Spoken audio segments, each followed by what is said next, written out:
Olá, meus queridos irmãos e amigos, a paz do Senhor Jesus, muito bem-vindos ao nosso canal, o canal da Editora Betel, o canal que eu sempre digo, é o canal que promove a maior e melhor escola do mundo, a Escola Bíblica Dominical.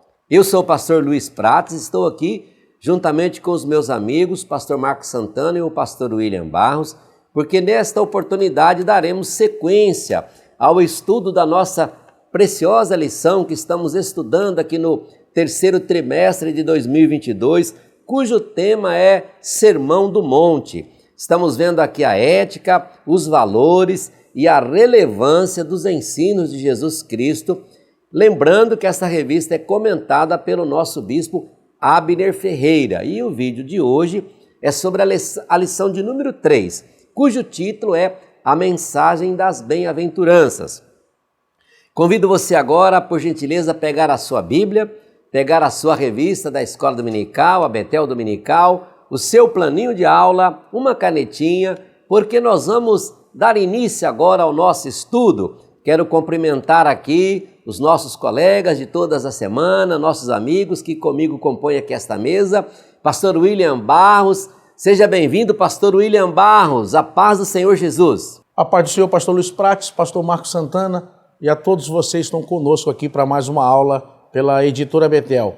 Nessa feita nós vamos estudar nossa terceira lição, a mensagem das bem-aventuranças, cujo texto áudio está no Salmo 128 e no verso 1.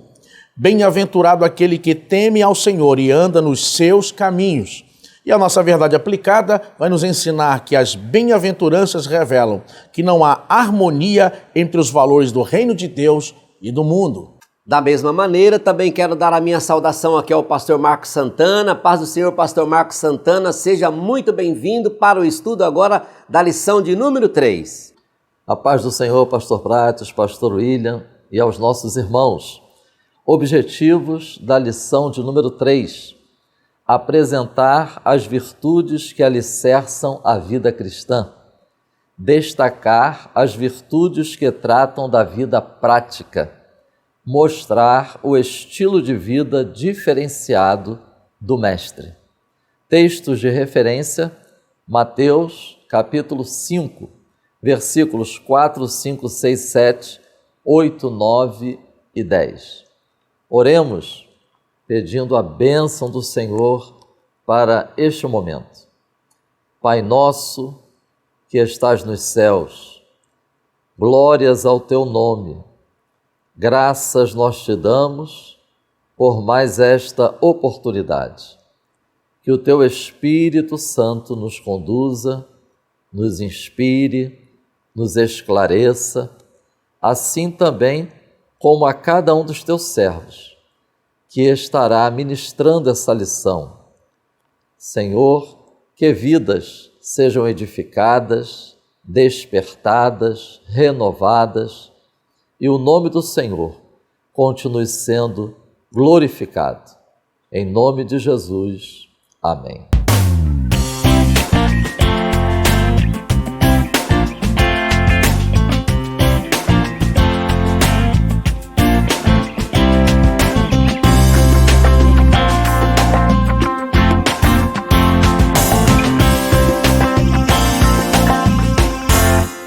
Meus irmãos, a título de contribuição, nesta introdução, eu compartilho um texto que ilustra bem o que nós precisamos ter em mente em todo o tempo ao longo do estudo do Sermão do Monte.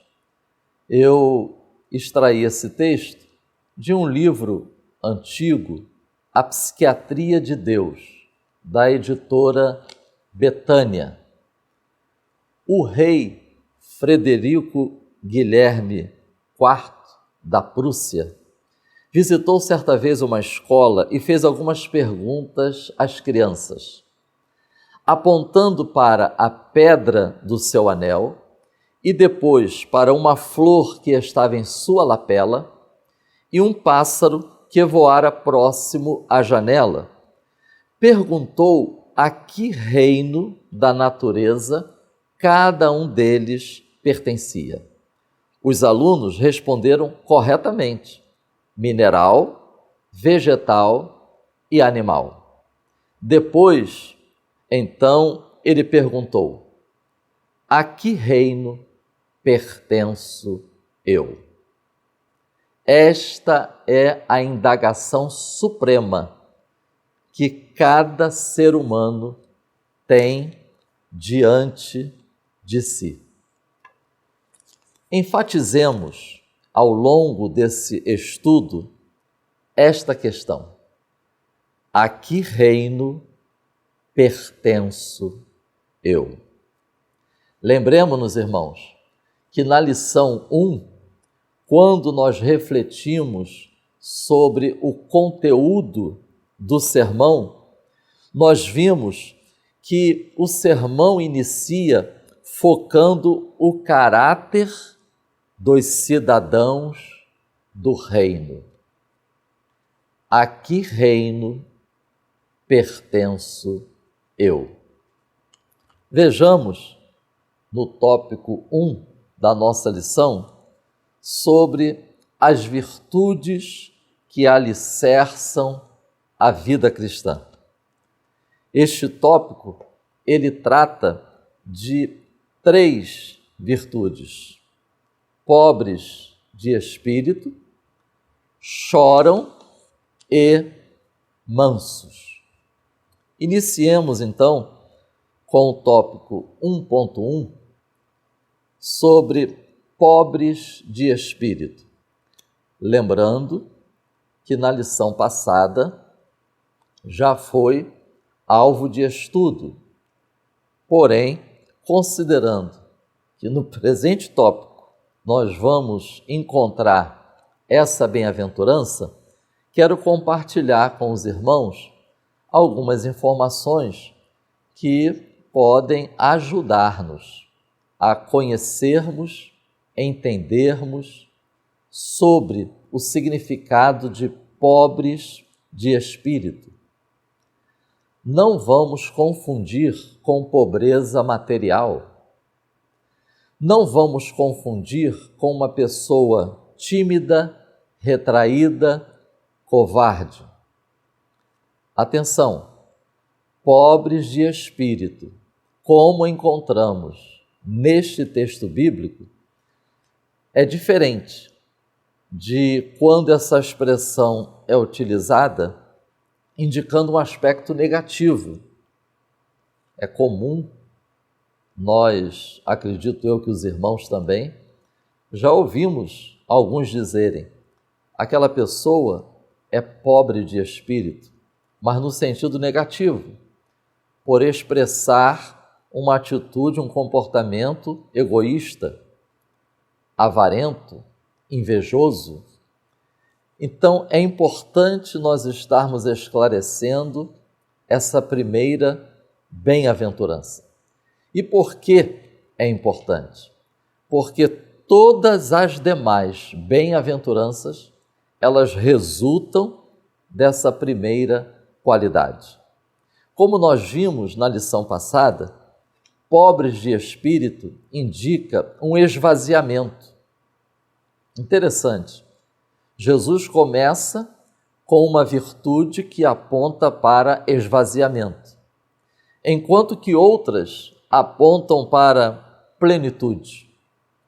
Primeiro esvazia, para depois encher. Não deixem de ler o Evangelho de João, no capítulo 19, no capítulo 3, versículos 19, 20 e 21. Eu estarei lendo aqui para os irmãos.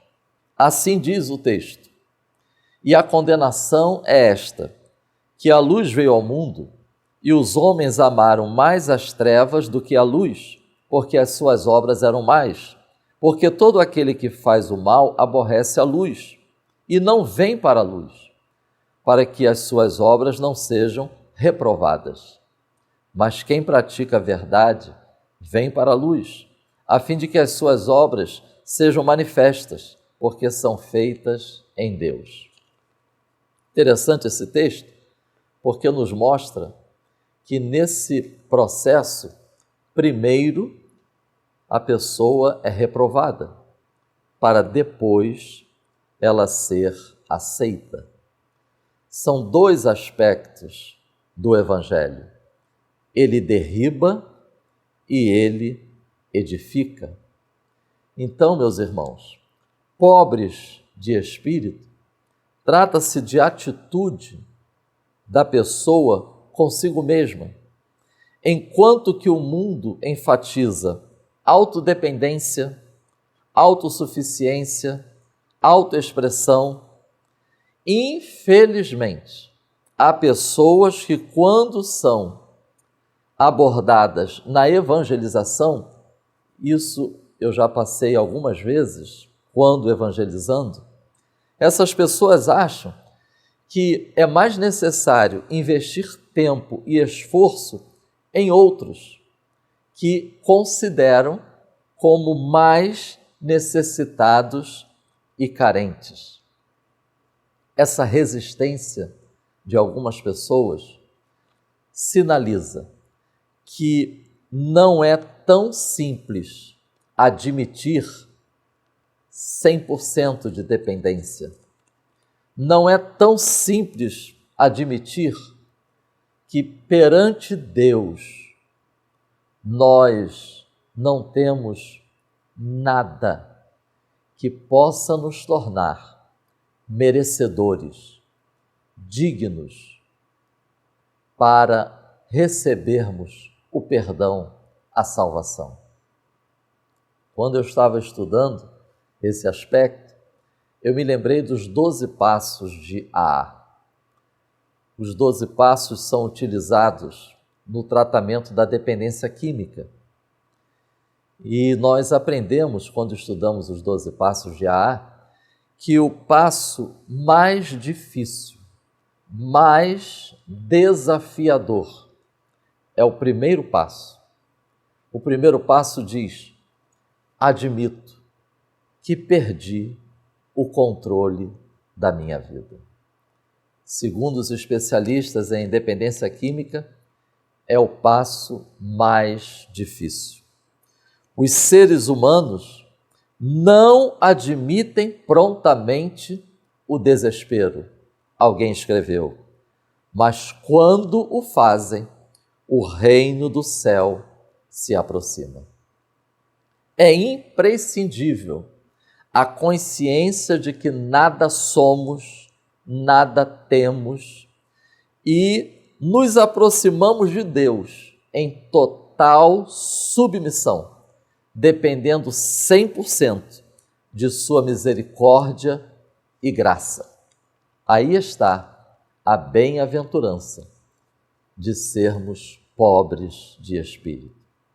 Subtópico 1.2. Choram. Bem-aventurados os que choram. Há uma estreita conexão deste aspecto, desta virtude, com a anterior. A consciência de nosso estado deve nos conduzir ao quebrantamento e à contrição. Atenção, meus irmãos, porque não basta confissão. É importante a contrição. Mas atenção, choro, bem-aventurados que choram, não se refere àquela pessoa pessimista que chora porque está sempre vendo o lado negativo das coisas. Não se refere ao egoísta, não se refere àquele rebelde e amargurado, não se refere àquele choro que expressa tão somente uma piedade fingida, só de aparência. Verdadeiramente o mundo não consegue entender isto.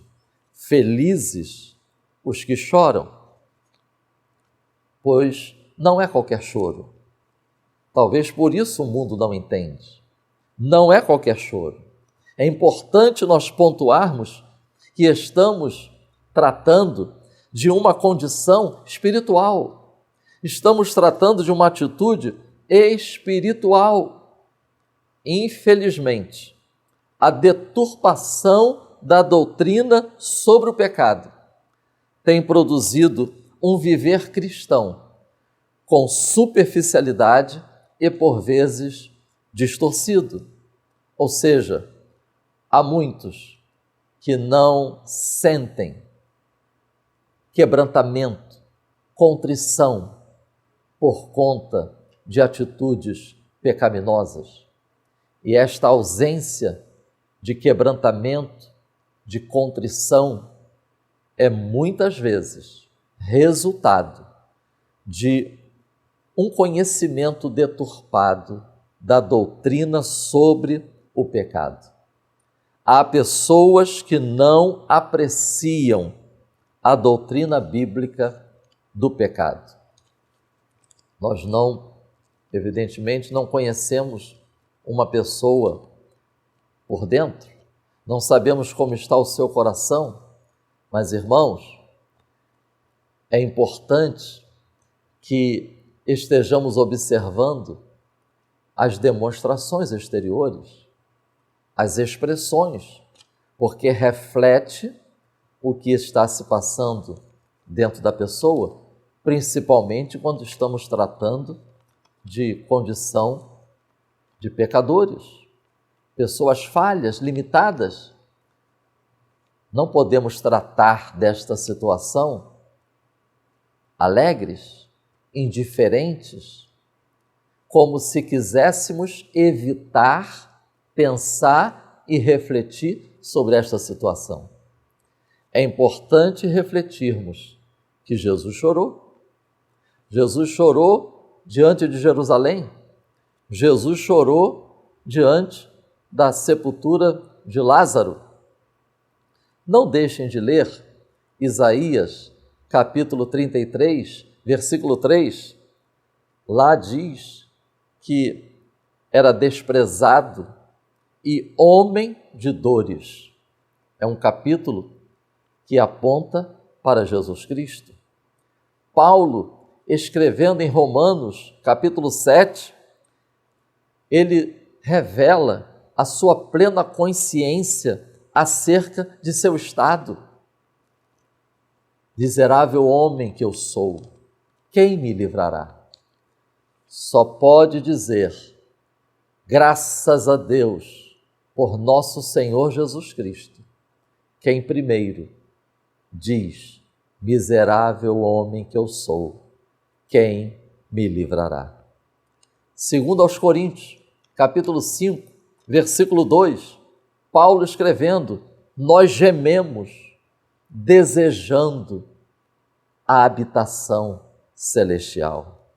Portanto, meus irmãos, trata-se de um choro resultante de ser humilde. Lucas, capítulo 12, versículo 19, retrata bem o lema que rege este mundo. Descansa, come, bebe e regala-te. Mas Jesus diz, bem-aventurado os que choram. Isaías, capítulo 22, versículos 11 a 13. Não deixem de ler estes versículos. Eu vou compartilhar apenas alguns aspectos presentes nestes versículos. Um viver de realizações, mas indiferente a Deus. Interessante encontrarmos esse aspecto. Pessoas que vivem um viver, uma conduta indiferente a Deus, mas que estão alcançando realizações, estão tendo conquistas. Quantos, levados pelas conquistas e realizações e triunfos, estão esquecidos de que há um Deus no céu. O Senhor convida ao choro. Façam essa conexão. Enquanto um versículo diz que as pessoas estão vivenciando realizações, o outro texto diz o Senhor convida ao choro. Mas depois o profeta denuncia: mas as pessoas só pensam em gozo. Estão tão envolvidas, embriagadas com suas conquistas pessoais, suas realizações, que estão distraídos, estão desapercebidos quanto ao chamado do Senhor para o pranto, para o choro, porque só pensam em gozo. Vide Isaías capítulo 3, versículo 24, Isaías 32, versículo 11, Isaías 37, versículo 1. Isaías capítulo 5, versículo 12. Esse texto indica que não há respeito pelo que o Senhor está fazendo. Não conseguem ouvir. Bem-aventurados os que choram. E por último, o subtópico 1.3, mansos. Bem-aventurados os mansos, porque eles herdarão a terra. O mundo associa conquista e predomínio com poderio, autossegurança, agressividade e se impor. Quando lemos, então, o que Jesus disse, vemos mais uma vez uma demonstração da grande diferença. Somos chamados para sermos diferentes, para fazermos a diferença. Irmãos, deve ter sido um verdadeiro choque para os judeus, com suas ideias materialistas e militaristas quanto ao reino de Deus, quando ouviram Jesus dizendo: os mansos é que herdarão a terra. Eu extraí essas explicações sobre o termo manso no grego do dicionário de Strong e quero compartilhar com os irmãos. É o resultado da decisão de uma pessoa forte de controlar as suas reações, em submissão a Deus. É um equilíbrio nascido da força de caráter e deriva da firme confiança em Deus e não da fraqueza ou temor. Deste texto eu destaco decisão, submissão a Deus e firme confiança em Deus. São aspectos fundamentais para vivenciarmos a mansidão que trata esta bem-aventurança. Então, irmãos, agora, esta bem-aventurança, ela trata de como eu reajo diante das circunstâncias e das atitudes das pessoas a meu respeito. A título de exemplo, Abraão para com Ló, a reação de Davi para com Saul, a reação de Jeremias durante o exercício do seu ministério profético e o próprio Cristo, quando disse: aprendei de mim, que sou manso e humilde de coração. Não se faça, disse Jesus, a minha vontade, mas sim a tua. Um exemplo de mansidão. Não se trata de uma qualidade natural. Mateus, capítulo 11, versículo 29. É preciso submissão e interesse. Tomai sobre vós o meu jugo, submissão, e aprendei, interesse, que sou manso e humilde. E Gálatas 5, 22, a mansidão como fruto do Espírito. Que o Espírito Santo continue operando em cada um de nós para vivenciarmos estas qualidades do caráter de todo aquele que é cidadão do reino de Deus, até que Cristo venha, para a glória de Deus. Amém. Muito obrigado, pastor Marcos Santana, pelo brilhante fechamento aí do ponto 1, virtudes que alicerçam a vida cristã. E com este comentário do pastor Marcos Santana e com o nosso conteúdo da nossa revista, nós aprendemos aqui no ponto 1 que cada bem-aventurança descrita por Jesus Cristo é consequência de uma atitude adotada, a qual expressa os valores que norteiam todos os que procuram viver segundo as leis do reino de Deus. Olha que extraordinário, não? Que lição maravilhosa aqui, que oportunidade de trimestre tremenda, né? E assim nós podemos então ir ao ponto 2 com o pastor William Barros, o sermão em relação à vida prática. Meus queridos irmãos, vejam que com as bem-aventuranças fica claro para nós como o evangelho é vital, como o evangelho é essencial na experiência cristã, do ponto de vista que, enquanto que a religião no Antigo Testamento tinha muito efeito exterior, os rituais, as cerimônias, todo o simbolismo das ofertas mosaicas, todo o culto do Antigo Testamento, as figuras que aparecem no tabernáculo. No Evangelho, na graça, a essência ela é vital, mais importante. Ou seja, Jesus vai mostrar, como nós aprendemos na lição passada, que o ser é mais importante que o ter. Então, vejam que a nossa lição de hoje ela vai mexer justamente com áreas da nossa vida que são básicas em momentos como lutas, perdas, tentações, enfrentamento de situações difíceis e por aí vai.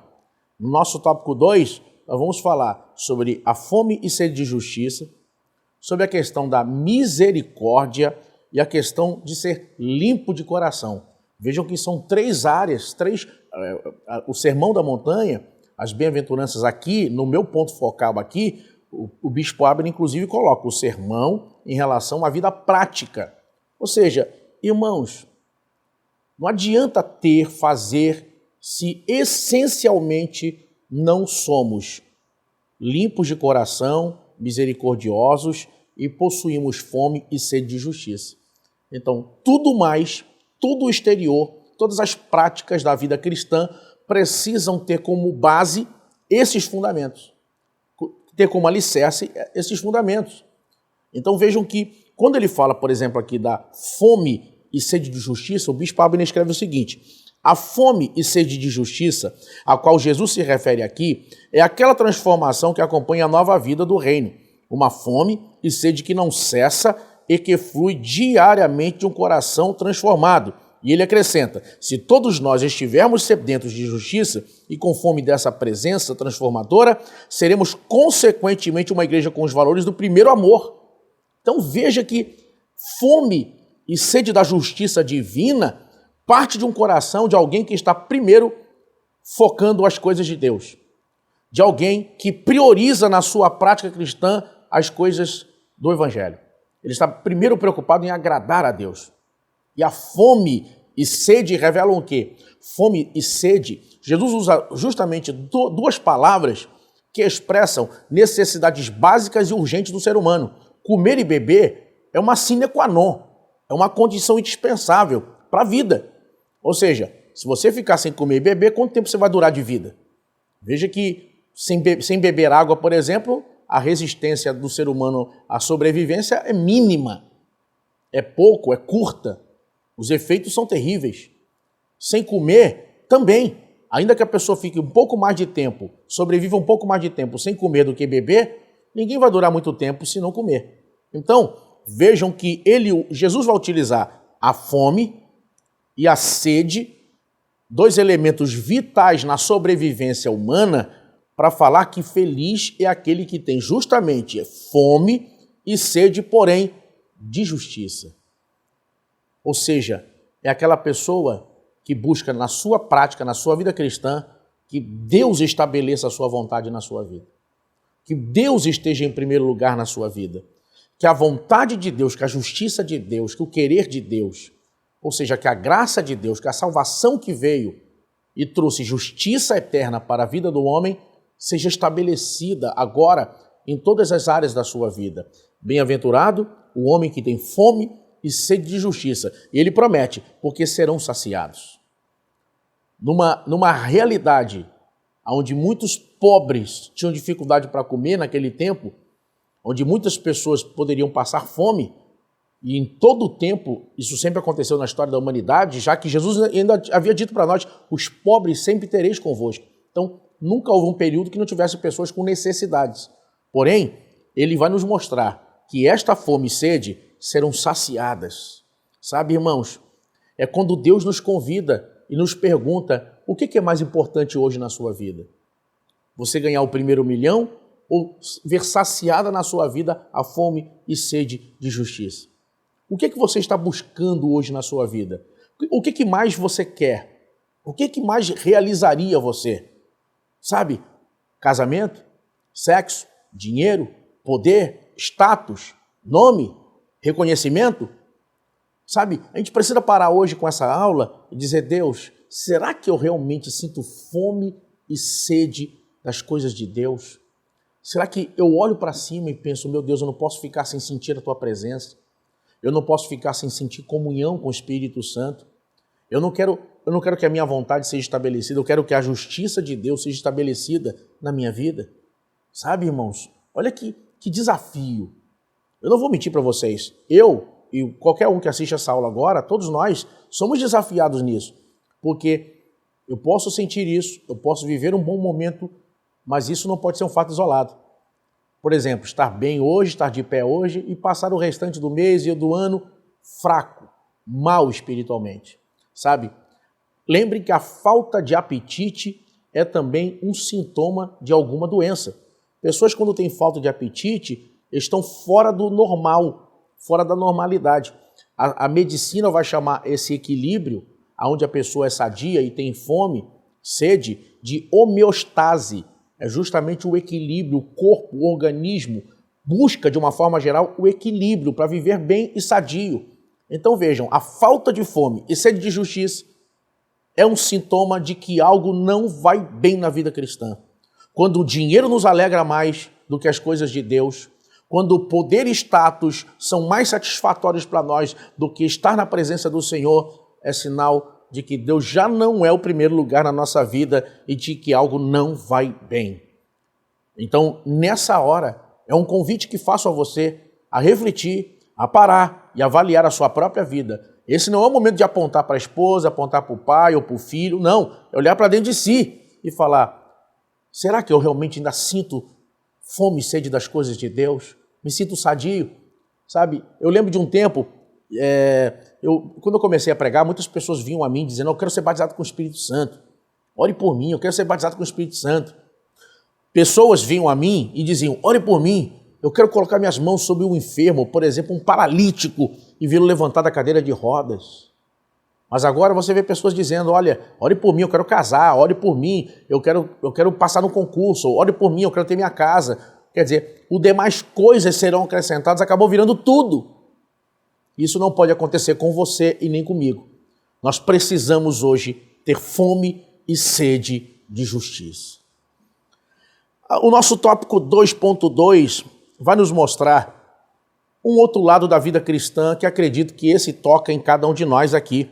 Jesus vai dizer que são bem-aventurados os misericordiosos, porque eles alcançarão misericórdia. Veja que a misericórdia aqui é como um bumerangue, você lança e ela volta. Ela é como uma semente, você planta e você tem uma colheita. Você planta misericórdia e colhe misericórdia. Você lança misericórdia e ela volta para você.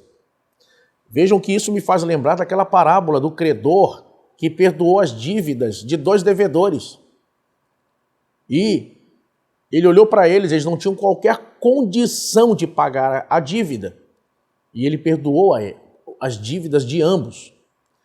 Misericórdia, sentir misericórdia, é sentir a miséria do outro. É sentir o estado deplorável, negativo, caído, sofredor do outro. É olhar para o outro com o olhar de Deus. É olhar com misericórdia. É sentir o que o outro está naquele momento sentindo. E a pessoa não há condição. A pessoa não merece. Mas naquele momento a pessoa tem misericórdia. Vejam que Jesus vai dizer uma coisa tremenda. Eu vou pedir ao Alex para colocar embaixo a referência, o texto aí. Jesus vai dizer que no reino de Deus ele diz o seguinte: misericórdia quero e não sacrifício. Trazendo isso para o nosso dia a dia na igreja, para a nossa vida cristã, irmãos, de que adianta ter talento, de que adianta pregar bem ou ensinar bem, cantar bem, fulano é muito inteligente, mas não tem misericórdia. Sabe, tem pessoas que quando é a panelinha dela ou dele, é a panelinha, não, misericórdia. Não, aqui eu defendo, não pode bater aqui. Tem um pastor que uma vez um irmão chegou e falou assim: pastor, aqui tem panelinha? Ele falou: não, aqui tem panela de pressão, é para todo mundo. Então, irmão, não pode haver esse tipo de acepção. Não, minha panelinha aqui não toca, mas o restante é ministério tesoura, ministério serrote. Tem que arrancar, pastor, tem que tirar, pastor. E a vida da pessoa, irmão, pensa bem, a vida da pessoa não pondera para dar uma palavra, às vezes vai ferir uma pessoa, irmão, vai magoar uma pessoa, sabe, a pessoa dura. As pessoas, muitas estão ficando embrutecidas, irmãos, perdendo o tato e o jeito de lidar com o outro, sabe? Uma coisa que eu digo para os irmãos, que eu sempre aprendi na minha igreja, por exemplo, eu congrego em Marechal Hermes, aqui no Rio de Janeiro, com o pastor Magner Ferreira. Para mim, o pastor Magner é uma referência, em vários sentidos. Eu já vi várias vezes o pastor dizer assim: não trata ninguém mal. Falar com os obreiros, trata as pessoas com respeito. Trata as pessoas com respeito. Vi várias vezes ele dizer isso. Trate as pessoas com respeito. Virar para os obreiros, virar para os pastores, virar para os diáconos, virar para as ovelhas e dizer: irmão, respeita o diácono. Ele está me representando aqui. Irmão, a pessoa tem que ter misericórdia, irmão. Ver a pessoa parar e falar: calma, eu vou dar essa palavra, vai ferir a pessoa, irmão. É a hora de falar isso. Eu estou com raiva. Eu estou nervoso. Vou esperar, vou me acalmar, vou esfriar a cabeça. E vou tratar esse assunto de outra maneira, de outra forma, com equilíbrio, com ponderação. Sabe, irmão? Às vezes a pessoa não merece, mas a pessoa, irmão, atrás daquela pessoa tem uma mãe. Atrás daquela pessoa tem uma esposa que está orando, aquele cara é uma pessoa tribulada. Mas tem alguém ali que vai sofrer, irmão. Calma aí, irmão, vamos devagar, vamos orar, vamos conversar, vamos orientar. Não tem que arrancar, tem que tirar. Calma, irmão, vamos ver o que está acontecendo. Misericórdia. A gente precisa. Misericórdia é a capacidade, é o dom de se colocar no lugar do outro de forma empática e com o coração de Deus, com o coração de Cristo, sabe? É olhar para os outros com o olhar de Jesus. Então, meus irmãos, não adianta ser usado na mão de Deus, não adianta ter muito talento se você não tem misericórdia. Lembre que eu repito o que Jesus disse: misericórdia quero e não sacrifício. Pode orar 3 horas por dia, pode jejuar toda semana, pode ir para o monte, pode estar a tarde toda no sol quente fazendo evangelismo. Se não tem misericórdia, para Deus não serve. Para Deus esse cristianismo não presta. João escreve pelo Espírito Santo o seguinte: filhinhos, amai-vos uns aos outros. A marca da nossa na vida cristã precisa ser misericórdia, irmãos. Então, veja que a palavra é clara: plantem misericórdia, lancem misericórdia. Bem-aventurados os misericordiosos. Está escrito na palavra de Deus. Sabe, é feliz quem é misericordioso. Então, essa é a palavra em relação à nossa vida cristã. Misericórdia. E, em último lugar, vai mostrar para nós os limpos de coração. O bispo Abner coloca aqui o seguinte: a Bíblia usa a palavra coração como centro de nossa vida, revelando como podendo ser um manancial de imoralidade e impurezas. Jesus não estava preocupado com o que entrava. Ele afirmou que nada vinha de fora contaminava o homem, mas com o que saía de dentro dele. É do coração do homem que essas imundícies procedem, e a Bíblia não poupa palavras quando afirma que o coração do homem é enganoso. O coração limpo é o que não está dividido. O coração não regenerado é tão volúvel que consegue levar uma pessoa a declarar lealdade a um, quando na verdade está servindo a outro. Olha que coisa tremenda. Olha que coisa tremenda, disse o bispo Abner. Vejam, coração limpo é aquele coração que foi perdoado, é uma vida onde foi feita uma faxina na sua vida e na sua experiência, e agora essa pessoa está vivendo em novidade de vida. E o coração dela se afasta de toda a sujeira, de toda a imundície. E ela agora, primeiro, alimenta sua vida e seu coração com as coisas de Deus. Agora, irmão, olha o desafio. Não basta ter asas. Você não pode esperar ter asas para voar, pensar que é águia, mas voar como urubu, o tempo todo na sujeira e no lixo. Você precisa agir como uma águia. Você não pode apenas pensar que é uma águia. Nós precisamos, irmãos, viver um cristianismo onde a pureza do nosso coração seja notória e conhecida pelas pessoas que nos cercam. Já aconteceu com você, de você ver uma pessoa sem conhecê-la e admira, e fala, pô, fulano é uma bênção. Mas quando vai conversar com essa pessoa de perto, você vê essa pessoa xingando palavrão, você vê essa pessoa fazendo piadas, no mínimo, azedas e momento errado ou de caráter duvidoso. Você olha, pô, fulano está falando isso? Estranho. Já aconteceu com você de você ver pessoas que você até admira, mas quando vai conviver, você vê que aquela pessoa não é nada daquilo. É uma pessoa muito nervosa, muito agressiva, uma pessoa difícil de tratar, uma pessoa estupim curto, xinga, ofende, briga, totalmente diferente daquilo que ela aparenta. Irmãos, o evangelho precisa tocar todas as áreas da nossa vida. E eu pergunto, quem convive com você percebe que seu coração é limpo? Porque ser limpo de coração é uma coisa que Deus vai saber e quem convive conosco vai dizer. Não é você que vai dizer, eu tenho um coração limpo. É igual humildade. Isso aqui é uma coisa que não é você que tem que reconhecer. Quem tem que reconhecer isso aqui, primeiro é Deus e segundo quem convive com você.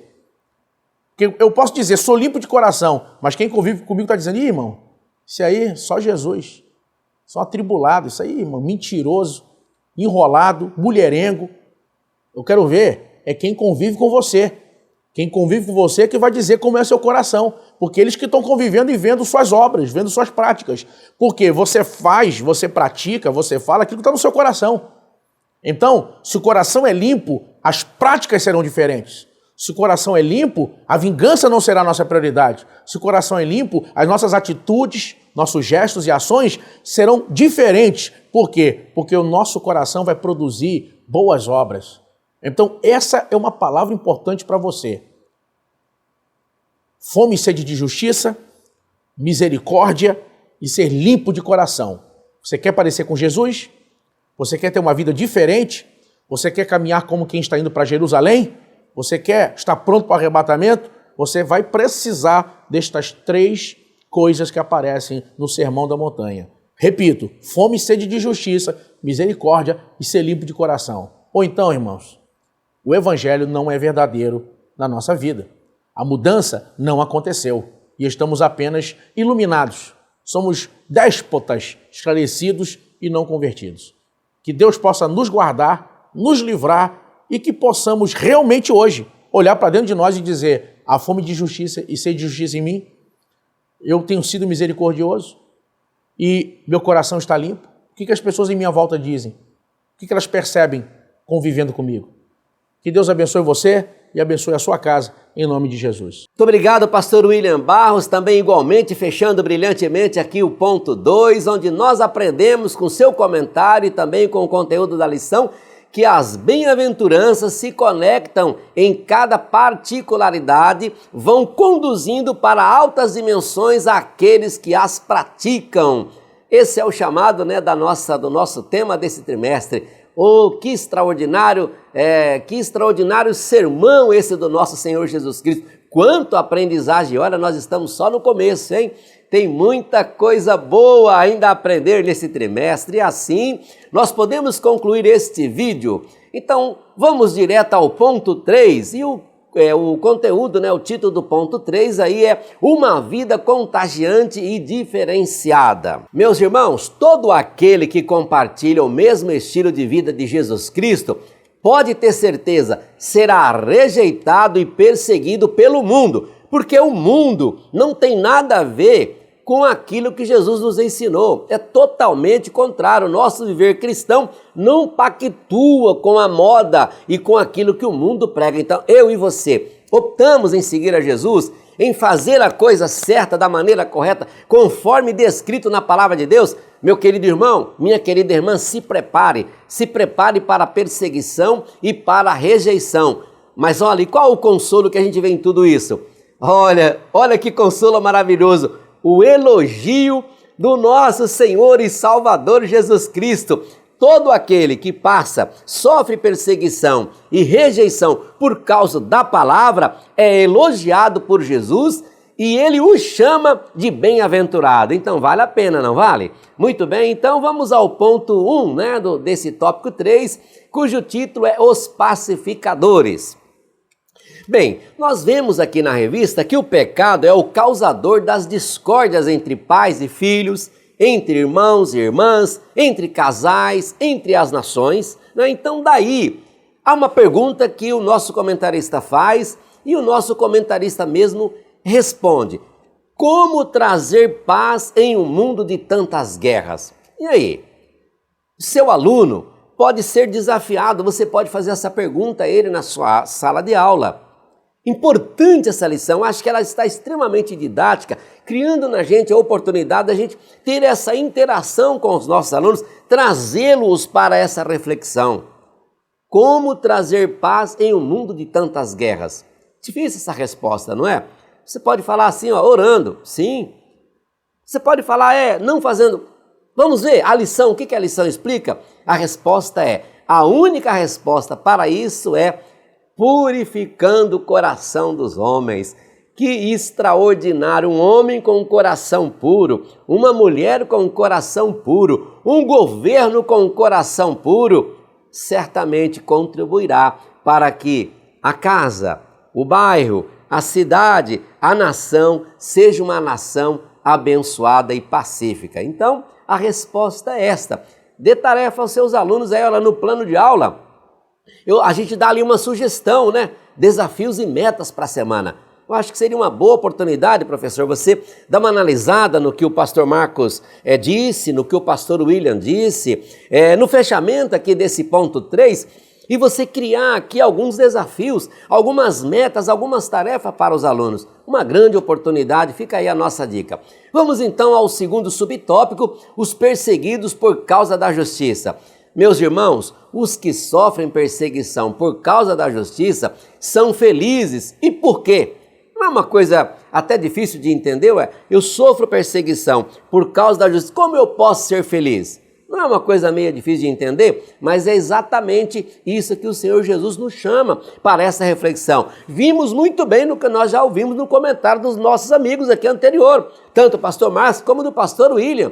E agora nesse fechamento a gente conclui entendendo que por que a gente é feliz? Ora, porque nós sabemos perfeitamente que a causa da nossa perseguição é o trabalho correto que estamos realizando na obra de Deus.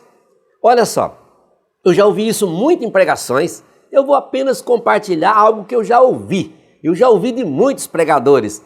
Você quer ter tranquilidade, não ser perturbado? Não seja ninguém, não faça nada, não seja nada, não faça nada e não fale nada. Como é que você vai viver uma vida assim? Então é melhor a gente que tem o conhecimento da palavra de Deus, fomos alcançados pela graça, somos servos do Senhor, vamos continuar a nossa peleja? Então a nossa palavra aqui é ânimo, coragem, se anime, Continue na sua missão, na nossa missão de trazer paz. Próximas lições nós vamos ver isso sobre a importância do sal, da luz. Então vamos continuar na nossa peleja, na nossa busca, na nossa gratidão a Deus e no nosso desejo de dar sequência àquilo que Cristo nos ensinou. Vamos trabalhar corretamente, vamos fazer a coisa certa, da maneira certa, não vamos nos omitir. Perseguição, ainda que ele me mate, nele confiarei. Aí é uma palavra dizendo a respeito, da perseguição que o servo do Senhor estava tendo, mas ele estava, num momento ele se expressou, e eu acho que a gente tem que fazer da mesma forma. Vem a perseguição, vem a luz, vem a prisão, é por causa da palavra, é porque eu estou fazendo a coisa certa. Louvado seja, então a nossa felicidade está aí. A gente é feliz porque tem esta compreensão. Que extraordinário, né? Vamos então ao 3.3, insultados por amor a Cristo. Meus irmãos, a perseguição sobre os filhos de Deus não é coisa nova. Não, isso não é de hoje não. O século 21 está muito complicado, a igreja nunca viveu algo. Não. Olha, a gente só estamos vivendo coisas diferentes, mas perseguição sempre houve. É só começar lá no início. O bispo abre e traz aqui nesse ponto, lá desde o exemplo de Abel, que foi perseguido pelo próprio irmão Caim. E por que foi perseguido? Olha, está lá o texto. Porque a oferta dele agradou a Deus e a de Caim não. Então, por que ele sofreu? Porque ele fez a coisa certa, da maneira certa. Então, isso não é coisa de hoje não. Isso é lá do início, começando com Abel. Aí o bispo abre e traz também o exemplo de Isaac, que sofreu pelos filisteus que invejavam, a bênção de Deus na vida de Isaac. Também vemos aí o exemplo de Moisés e do povo hebreu, que foram perseguidos porque eram diferentes. Então vamos parar com essa história de querer achar que nós estamos vivendo uma época como nunca houve. Sempre houve perseguição, sempre houve luta, angústia, sempre o mal lutando, porque Satanás não quer o homem fazendo a vontade de Deus, porque ele sabe que fazendo a vontade de Deus, a gente vai receber recompensas. E tudo que ele não quer é que a criação de Deus, a obra-prima de Deus, seja abençoada. Tudo que ele puder, enquanto ele tiver tempo, ele vai fazer para nos afastar da bênção de Deus. Mas nós declaramos neste vídeo que ele está derrotado, já foi vencido pelo sangue do Cordeiro, pela obra redentora da cruz. Então, em Cristo, nós vamos continuar fazendo, mesmo sofrendo perseguição, mas vale a pena ser diferente. Temos também o exemplo de Jeremias, que foi colocado num calabouço dentro de uma cisterna. Por quê? Simplesmente porque falava a verdade acerca de Deus. E outros exemplos que a própria lição traz, e outros que está na Bíblia. Olha que extraordinário. Irmãos, eu vou sinceramente vou dizer aos irmãos, eu estou impactado. A cada trimestre é uma oportunidade maravilhosa que nós estamos tendo de crescendo, conhecendo, ampliando o nosso conhecimento e o nosso desejo de adorar o Senhor. A escola dominical a escola dominical, irmãos, ela nunca vai terminar até que Cristo volte. Ela não é um curso que tem início, meio e fim. Não, daqui 6 meses acaba. Não, isso aqui é uma aula contínua, não tem diploma, não tem fechamento. A gente até pode desenvolver algumas coisas, tipo de mérito, para incentivar, mas não em termos de fechar ciclo, não. O nosso ciclo não vai fechar. A escola dominical é cada trimestre, Deus falando com a gente, nos preparando e a gente caminhando em direção à obra realizada por Cristo na cruz, promove na gente esse desejo de caminhar em sintonia com a palavra de Deus. E assim, meus irmãos, eu termino com o foco nesse ponto. E o foco que eu trago nesse ponto é: aqueles que compartilham o mesmo estilo de vida do Mestre são rejeitados e perseguidos pelo mundo, mas Cristo os elogia, chamando-os de bem-aventurados. Os pacificadores são pessoas de uma paz contagiante, uma paz viva que reside dentro de cada um deles. Os perseguidos por causa da justiça são felizes, porque a causa da perseguição é o trabalho correto que realizam para Deus. E os insultados por amor a Cristo são aqueles que desejam viver um relacionamento mais profundo com Ele.